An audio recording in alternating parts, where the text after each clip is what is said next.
Welcome back to part two of Basic Training for the Transitioning Military Veteran, Designing Your Ideal Transition. This is John Sanpetro, and I am once again joined by Dr. Rich Shuttler. Dr. Rich, happy to have you here again.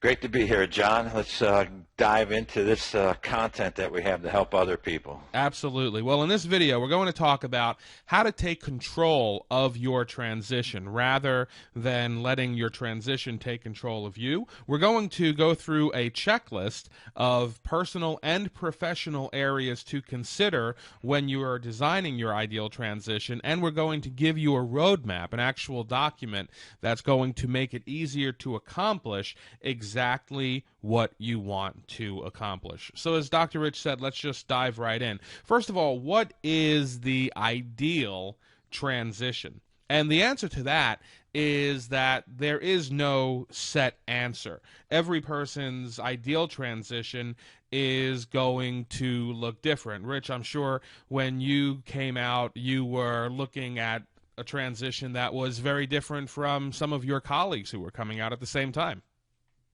That's true, and that's because everybody has their own specific life goals that they want to do, whether they actually have planned them out or not. But depending on what one has, whether we have individual families, because some people who transition out have kids, others do not. Some are married, some are not. So it's very individual.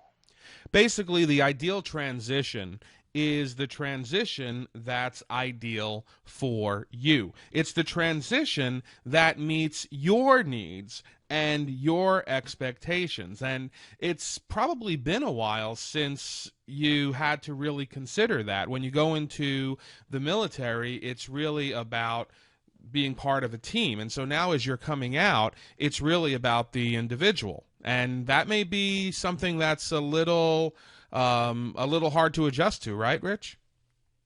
It is, because as you noted, in the military, there's a whole team that surrounds you, not only just in the career field that one is in, but also in every move. There's always people to help. There's people in the personnel department that provide basically the outline or the process, and you just follow it. And then all of a sudden, when you go into the transition of getting out of the military, while there is a bit of a process there, it's not quite the same, and particularly after one is out of the military, that is left to that individual person to really lead and manage themselves.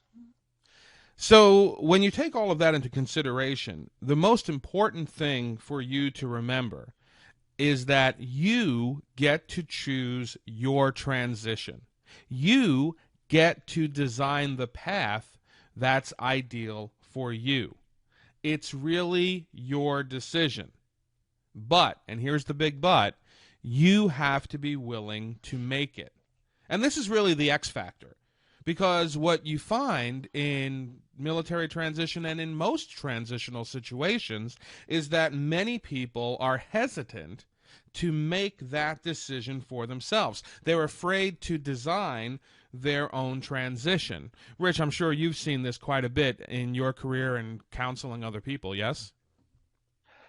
Exactly, John. There's no doubt about that. This is up to the individual person, and I'll be the first to admit from my own experiences and that of I've seen of many of my peers and those even that weren't my peers but around me, that most people fail to make the decision to really plan for that transition, and therefore they're actually planning to fail because for the lack of planning and the lack of actually spending the time to make that transition more successful than it would be otherwise, the people put themselves in jeopardy. And I think that has a lot of reason behind what we're seeing today is that when people are transitioning out of the military, they really haven't given it enough thought. I mean anybody in the military, whether they've been in 4 years, 10 years, 20 years, or 30 years. Is there a reason? Is there some concern that the transitioning veteran has that prevents them from making these decisions themselves? I think it comes down to the fact that most of us believe it's not that big a deal. It's not going to be that hard. That I've survived the military, I've done everything else. How hard can it be to transition from the military back into the civilian community? And that underestimation is what I believe causes people not to spend enough time planning. I think that's exactly what happened to me. I didn't think I needed as much help in the transition phase because, after all, I had 23 years of success in the military. I was already teaching part-time at a university. But the end result was I could have done better by planning differently. And I think that if it's not a matter of feeling like you don't need to plan, a lot of transitioning military veterans and also anyone in transition are afraid to design their own transition because on some level they're also worried they might design the wrong one or they might miss something. And then if it does go wrong, there's no one to blame but themselves. There's probably a bit of a safety net, even if it's just a mental safety net, in letting somebody else do it for you, or even in not doing it at all, as you were saying, Rich, because it doesn't feel as bad when it goes wrong, because at least you're not blaming yourself, or you don't have yourself to blame. Well, one of the things I see here in this particular category that we're talking about, John, is that there's two factors that veterans have to really look at when they're transitioning, and one is the tangibles and the other is the intangibles.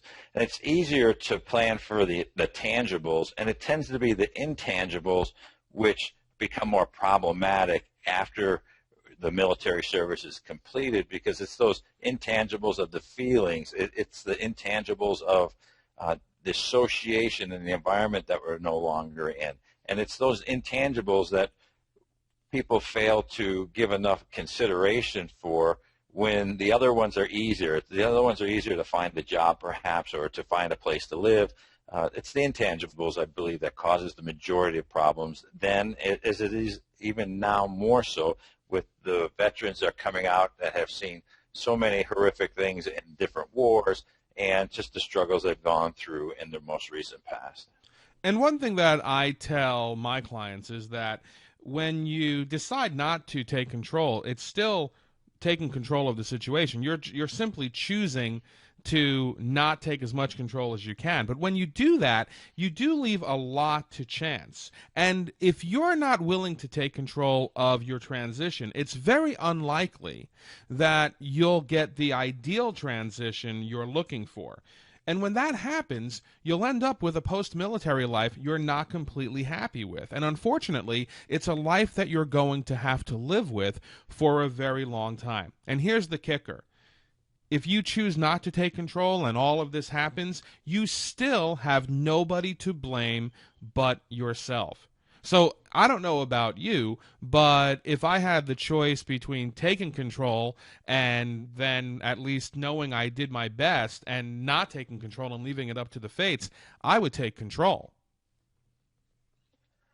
I'm pretty sure everybody wants to take control of their transition and move from the military life back into the civilian community and be extremely successful. But what I have found is, as much as people want to do that, what they lack is the actual tools and the steps to be able to do that, in the sense that they haven't had to before really create, maybe we call a self-vision, a vision for themselves 3 or 5 years later, and how that vision gets manifested in the day-to-day activities that they need to do in small increments, and create the step-by-step process to transition out, or once they're already out, then to reach that vision. And you can call that vision a goal, or we can call it, a long-term objective, whatever we want to refer to it as. That we have the military, I believe, that are transitioning and not doing it well, have not learned, and no fault of their own, because it's just something that's not taught in the military, is really how to vision to the future and create that plan and then start working towards it.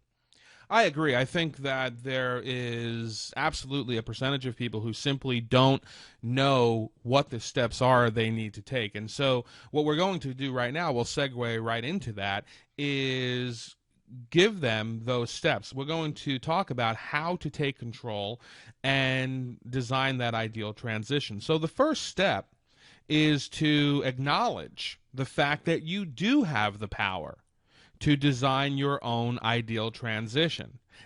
The second step then is to accept that responsibility. Take that control. And although these may seem pretty obvious as we talk about them, these could be the two hardest steps in the entire process. Accepting that you have this power and then accepting that power and using it is a really difficult step for some people. And so if you're having trouble with that, please know that you're not alone in that difficulty, but also know that when you can acknowledge that you have this power and accept the responsibility, it leads to understanding that even if you do make mistakes along the way, and you probably will, that's okay. And it's a lot easier to correct your own mistakes than to correct someone else's. As you talk about, John, the ability to be able to correct is important. And when we have defined where we want to go, it's much like a roadmap. If you want to drive from California to New York City, well, there's a roadmap. And if you get off track a little bit, it's easier to go back to the roadmap and get back on track and get back on the path. It may take you a little bit longer if you decide to take a side road or something that happens to you along the way. But the reality is that if you have a goal defined, or what I like to call a vision, much like, in the years in the 1960s, John F. Kennedy in the United States came out with a vision for the United States to put a man on the moon and return him safely by the end of the decade. And that was a vision. And that's what we're talking about with our ideal transition, is saying, what is the vision? And then that mission came into place, which was all the steps to make it happen by the end of that decade, which it did. And so it was an easy path for the country, but we can take the same concepts of a vision for a country or an organization and break it down to an individual level to be able to see that, we know what our future, what we want to be our ideal path, where we want to go, and then we make course corrections along the way to be able to get closer to it than we would have otherwise. And that's exactly what we're going to do. We're going to start with the vision, and then we're going to really laser in on the mission. So let's start with the vision, designing your ideal transition.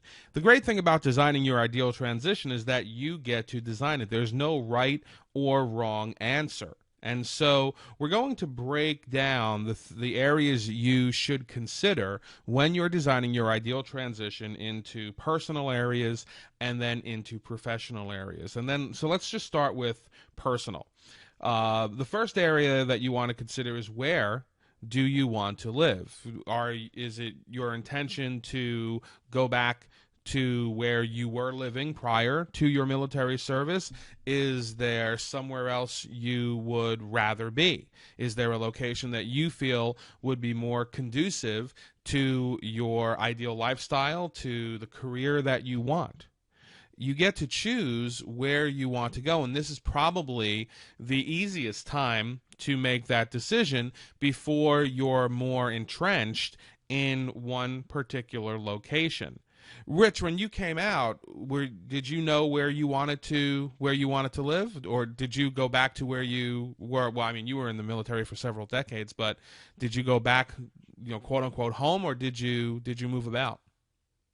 I did not go back to Chicago where I grew up, and it was because my life had taken a different path. And when I retired from the military, I was married at the time, and so we decided to go to California because my ex-wife at the time, she was able to secure a job in California where we moved to. So my path was not to go back home. And for many, they do decide to go back to the home city where they grew up at or where they enlisted in. But that also has some advantages and disadvantages. And here's an example, John, is that sometimes people go back to the home cities they grew up in and where they were when they enlisted in the military, and they go back and they find it's not the same because they have been gone for so many years, whether it be 4 years, 10 years, 20 years, or longer, and the people that they were friends with, majority of them are no longer there because they've moved on, or they're there and they can't relate to one another because they've each had different experiences. So just because somebody goes back to the home where they grew up is not necessarily always a positive thing. It certainly can be if the family are there to help support and provide assistance and the love and the care that may be needed. But there's like any other decision, there's a pro and there's a con.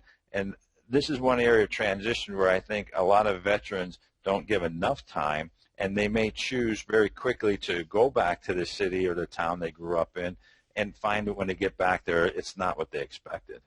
I think that happens quite a bit, and I've certainly heard stories like that. Why do you, I mean, do you think that people feel an obligation to go back to their homes? Do you think that it's just a lack of knowledge or understanding that they do have the choice to go somewhere else? I think there's a couple different points there, John. Is one, there's a sense of obligation to go back because perhaps some of the family, the parents are getting older and they want to surround themselves with they want to be able to have their grandkids around, so the military members go back there.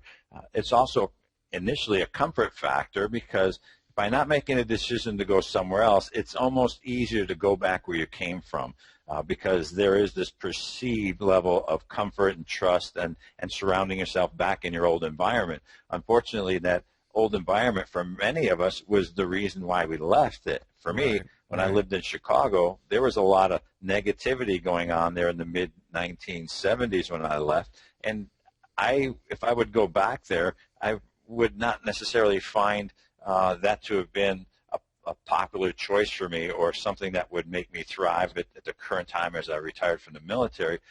My goals and aspirations had changed, and that city was no longer a place I wanted to live, but I wanted to live somewhere different than that. So there's many reasons why one would want to go back to their hometown and not realize the disadvantages of moving back there. So it's really important to take all of this into account and, again, recognize that you do have a choice. You do have a choice as to where you want to live. Once you've decided where you want to live, then you can also think about how you want to live. What type of house or apartment do you want to live in? Would you prefer to be in an apartment situation where you're surrounded by more people? Are you looking for something with a little more privacy? Are you looking for something, a piece of property with a little more responsibility for upkeep? What is your ideal living situation? And it's not an age thing or even a family thing. I think different people are just better off in certain living situations. Some people prefer not to be surrounded by neighbors. Other people like that comfort or security that comes with that. So it really is up to you where you want to put yourself once you determine what location you want to live in. Obviously, Rich, there's an economic factor to be considered as well, but in just about any area, there's a variety of living choices that they can make. Certainly, John, and I think a lot of it has to deal with the specific situation. Some people, as they leave the military, they already have a job or a career field they're going to, and so if they're going to move to a city where they're going to work in, then they may want to put down their roots and find the opportunity to buy a home, or they may want to rent for a while and get a feel for the neighborhoods in the area, and then decide later. I think the important point here is to consider all the alternatives, and as we're talking in this whole session, is to just allow enough time to think these decisions through, get as much data and information as you can, and make the best choice at that time for people, and not just go into it haphazardly. So as you mentioned, some people prefer to live in a condominium as compared to maybe a single dwelling home. There's advantages and disadvantages, and depending on the situation, if the transitioning veteran just spends a little time considering what will serve them well, they'll be better prepared to make that decision. Absolutely. And then the other area to consider in terms of personal interests or actual interests is what are some of the interests or the hobbies that you'd like to pursue in your spare time. That's going to contribute so much to your quality of life, your ability to pursue some of the extracurricular things that you want to pursue. So think about, where can I pursue those things most easily? For example, if you like to fish, you want to live somewhere close to water. You don't want to live in some landlocked area. If you like to ski, you want to try and live close to mountains. If you like to hunt, you want to try and live somewhere at least close to the woods. But remember that your ability to pursue these extracurriculars is going to have a dramatic impact on your overall well-being, how your, just your general mood.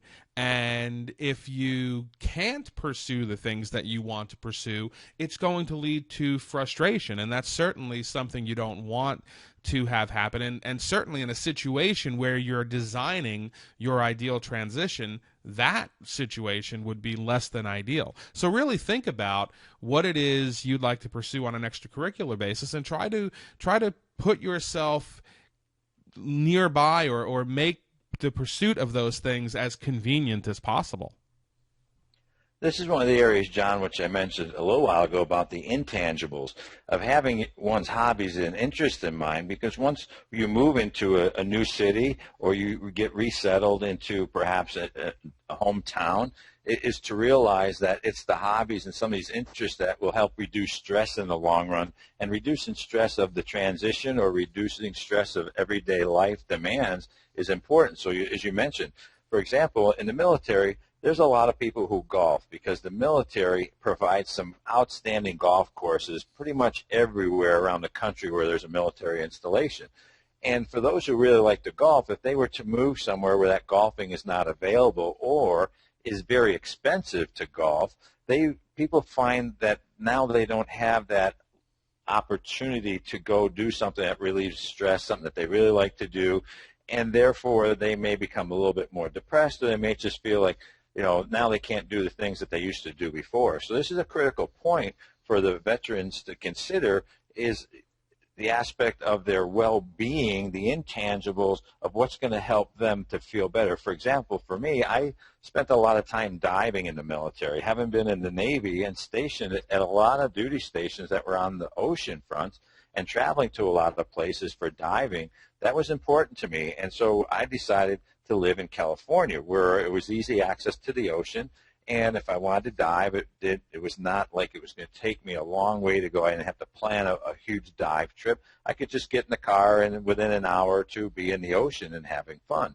So this is a critical point in really designing the ideal transition, and something I believe it's another area that's just not given enough consideration because it's one of those intangibles. Right, and people always look at hobbies as something you do in your spare time, and just by its very nature, it's a secondary thing. So I think people give it sort of secondary priority when they're thinking about this. But as you said, it's so important, and it often can be the make or break factor in that transition.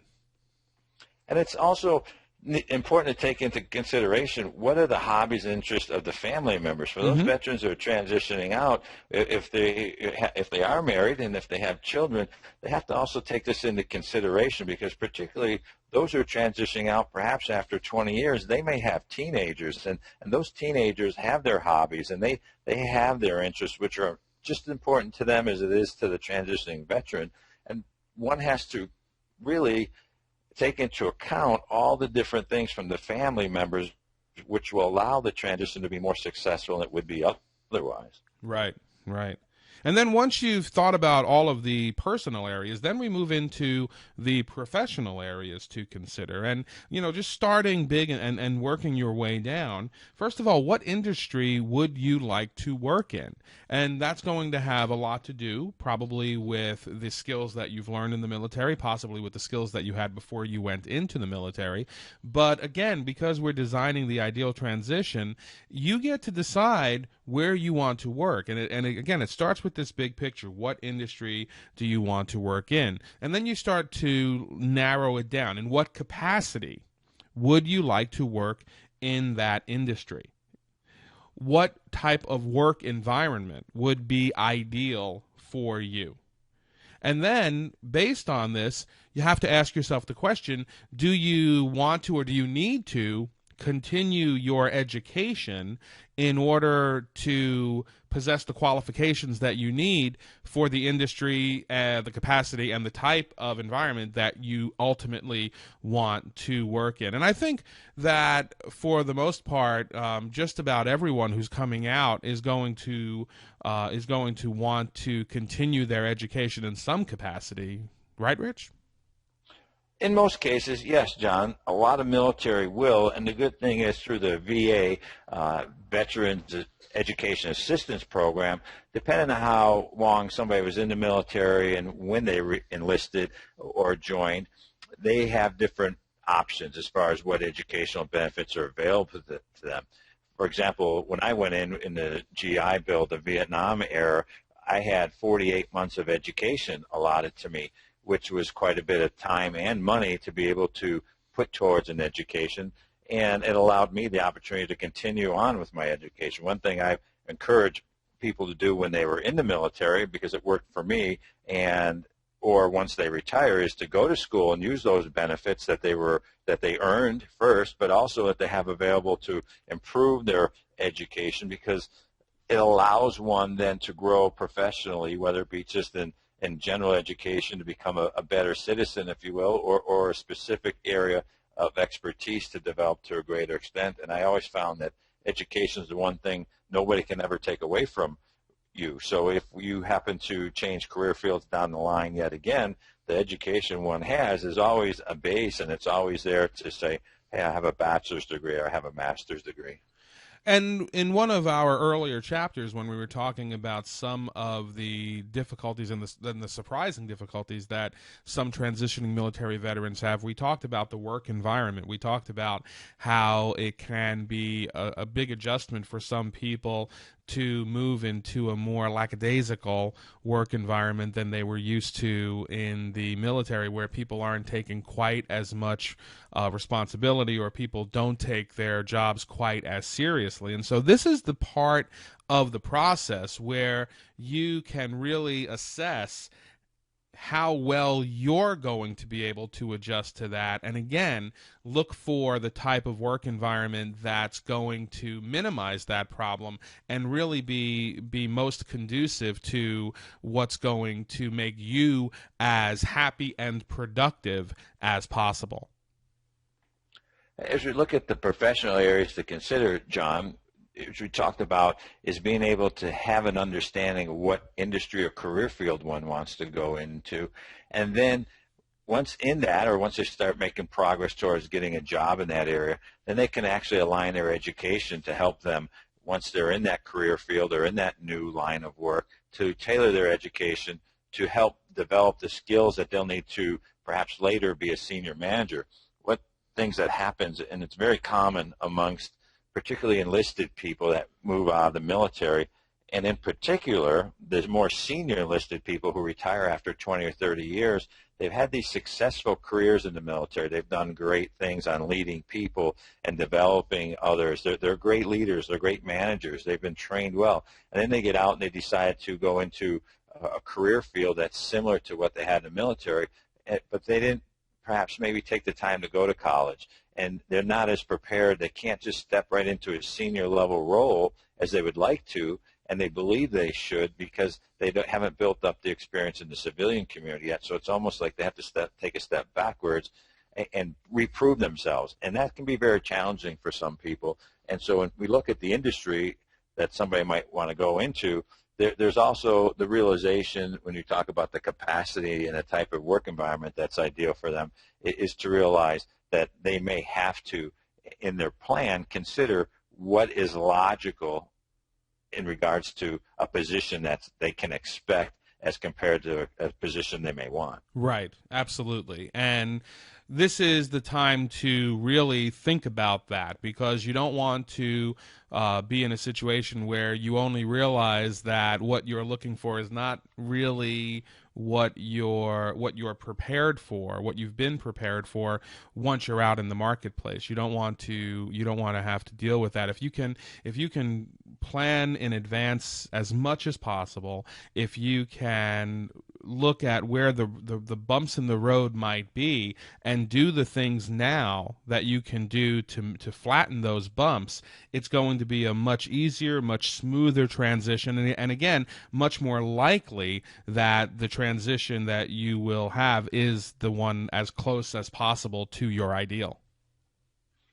You know, everybody who's going to have the benefit of this training program, John, are going to be in different places. Some may still be in the military, and they're thinking, they're proactive about their transition. So maybe they have 3 months, 6 months, or 12 months before they even have to deal with the transition, and they have more time to plan and really go through these things. For those who are already or just about ready to leave the military, or maybe they're just out and they're needing some help, depending on where they're at, their needs may be different in this situation, and they may already be in an environment, and so now it's how do you take where you're at, if that's where you're happy with, and then making the most out of it by going through these exercises nonetheless, because it doesn't matter whether you're planning to get out or you're already out. There's always a good time to sit at the kitchen table with your family, or if you're by yourself, with a pad of paper and go through these ideas that we're talking about, these lessons, and really look at oneself and say, you know, through a little self-reflection, am I where I want to be? Am I doing what I want to do? And then assessing that, and then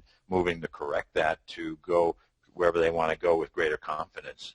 Absolutely. And when you're designing this transition, as we said before, this is the vision part of the exercise. And it's always good to take a look at your vision and to reassess periodically anyway. It's something that as professionals we do. It's something that I think a lot of people do in their personal lives, and it's a very healthy exercise. And so now that you've looked at the different questions to consider in each area, what you want to do is you want to write down all of the answers to these questions. And you could write them down in a list, but I think it's better to actually write them down in paragraph form. What you want them to do ultimately is paint a picture. Paint a picture of the ideal transition. Paint a picture of the life that you want to be leading when you're out, or a year after you're out, or 3 years or 5 years after you're out. Really be able to hand that piece of paper to someone else, and if they read it, they could close their eyes and they could really see a very accurate image of your ideal transition, of your ideal lifestyle. By being able to paint that specific, that clear a picture, you are literally designing your ideal transition. And John, as we talked about before, it's also important as we look at this ideal transition to make it also practical. There's a aspect of having a vision that's so grand you can't achieve it, which doesn't serve anybody well. And so as people go through this, I hope that they'll also be realistic in the concepts of who they are, what their own skills and abilities are. And sometimes that's tough for us, is to really look at who we are, what we have as far as our skills and abilities, and where we need to improve upon them yet, or where we're deficient, because it's not uncommon that people see themselves differently than other people will see them, and by not being realistic in this planning stage, and I think that's why it's so important to write these paragraphs out and look at how realistic they are, and of course, whenever possible, sharing it with family members or peers to be able to give a second view on it, and also maybe to ask some questions and to develop to a greater degree.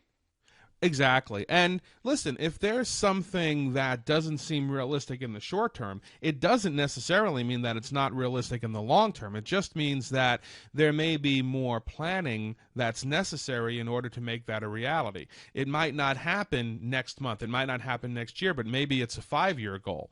As long as you understand that it's something that is ultimately within your reach, but maybe not in your reach quite at the moment. And actually that becomes the second part of this exercise. After you have gone through these questions and after you have designed your ideal transition, the next thing that you're going to do is you're going to create your transition roadmap. Now that you've made your decisions and you've written those decisions down, you can break down each of those decisions into the individual steps you need to take in order to achieve them. And what this does is it allows you to create a step-by-step transition roadmap.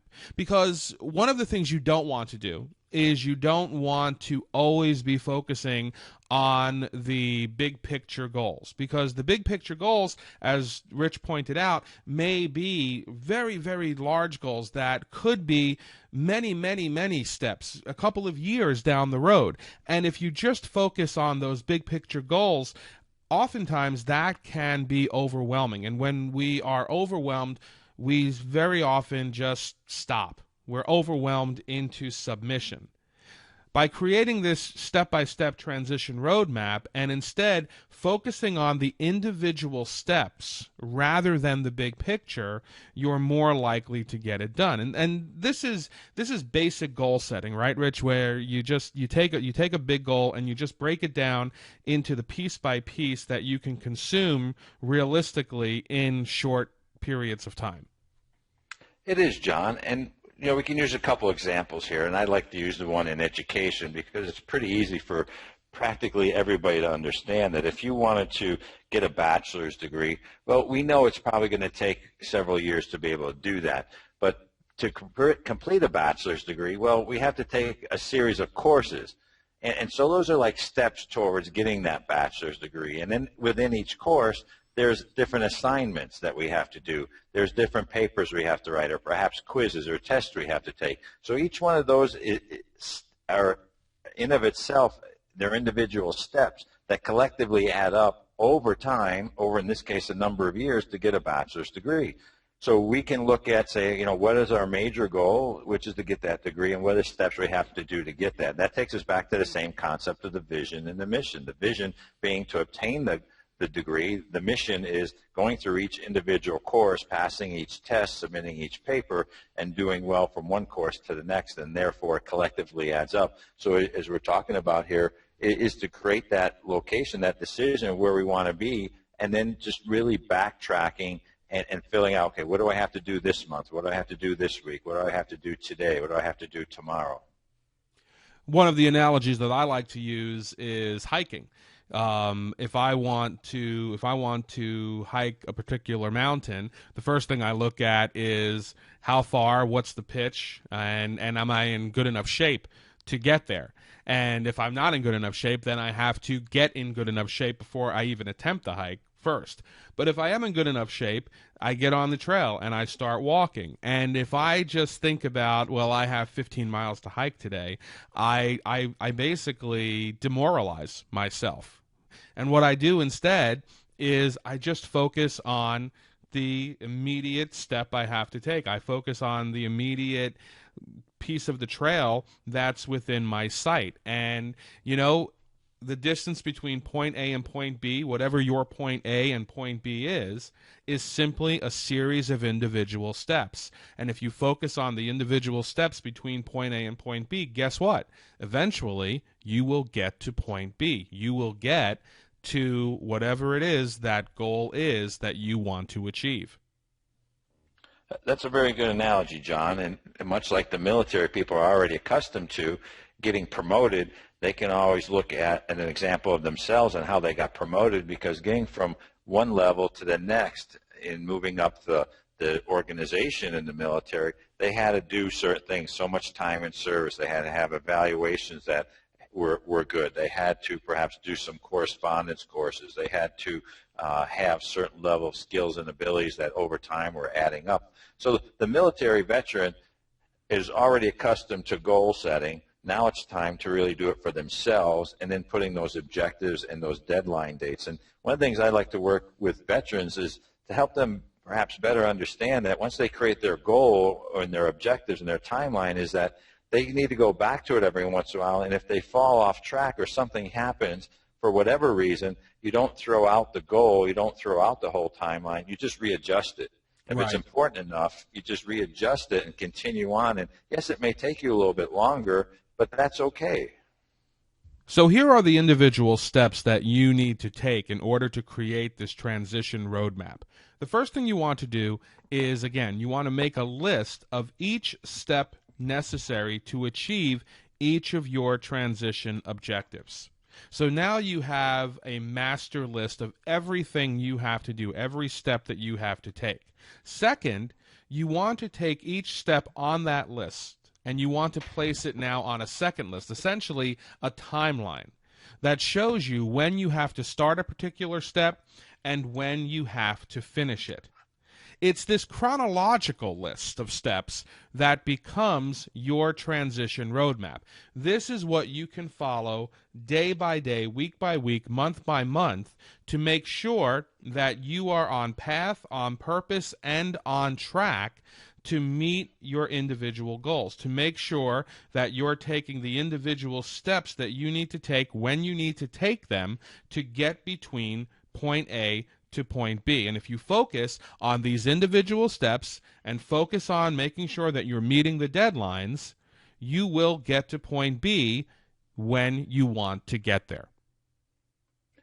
I like the idea of the transition roadmap, John. I use tools like this on a regular basis. I've created my own, but I think what works well for most people early on is just to get themselves a calendar, a 12-month calendar, and it could be something you pick up at a local Office Max or Kmart, Walmart, doesn't matter, but to find a calendar that perhaps you can even carry around with you, it's not too big, and then just fill in there, you know, the goals and the objectives, the deadline dates, because then you can look at it by a calendar. It's something we can all relate to because we know we know every month is going to go by. We know August, September, January, February, whatever the months are, and we could actually put in there our goals and our deadline dates that we want to have as our objectives, and then we can assess that on a month-to-month basis. How am I doing? Am I doing well? Am I off track? Am I on track?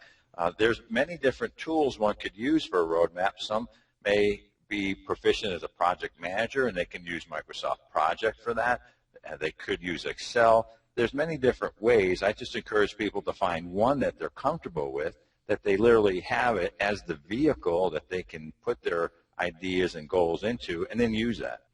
Yeah, and this is one of the things that, believe it or not, actually does stop some people in the process. So we're going to make it easy for you. We know that creating these roadmaps can be a bit daunting. So to make it less difficult, we're going to actually give you downloadable templates for your initial list and for your chronological list right below this video. Now, you could feel free to use these lists, or you can use whatever works for you. You don't have to use these lists, but if you want to, then feel free to do so.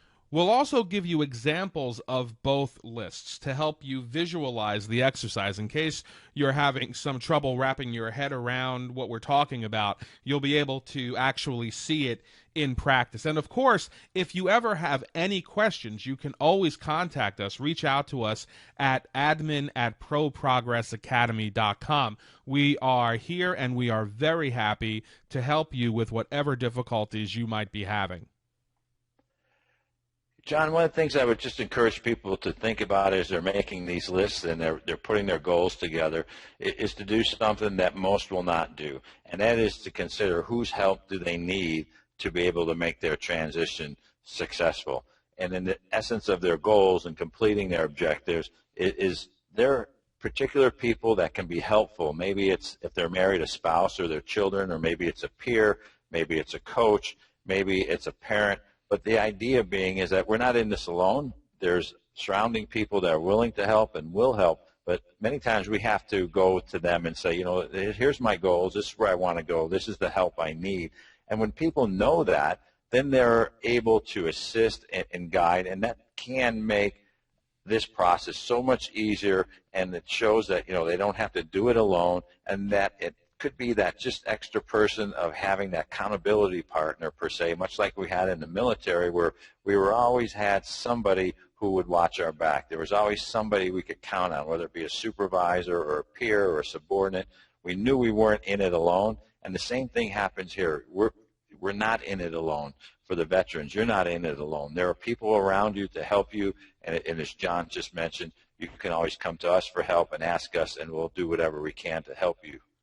Absolutely. And as we mentioned in one of our previous videos, there is nothing wrong with asking for assistance. It's going to make your transition that much easier. So the next steps for you to take are to write out your ideal transition. Go through that list of questions, both on the personal side and the professional side, and write out the ideal transition. Then download the templates right underneath this video. Review the examples, which are also underneath this video, so you can see what the templates look like when they're filled in, and then create your own initial list of steps, and then your own chronological list of steps, which now become your transition roadmap. Take your time with this. Don't feel like you have to rush through this. There is no rush. It's important that you get it right. It's not important that you get it done quickly. And then when you're ready, proceed to Chapter 3. I think that's a perfect idea, John. What you're explaining here right now is to go on a step-by-step basis, much like creating their transition. You create on a step-by-step basis, something that's chronological, something that's logical, something that you can move towards on a regular basis and make progress here. So what we're asking the veterans to do, and those who are on this program with us, is to follow our examples, and then you can start to create your own examples for yourselves, and it'd be so much easier. Absolutely. And again, if there's any way we can be of assistance, please don't hesitate to reach out and ask us. We're always ready and happy to help you out. Dr. Rich Shuttler, thank you so much for being part of this program, and we will speak with you again in Chapter 3. Thanks a lot, Rich.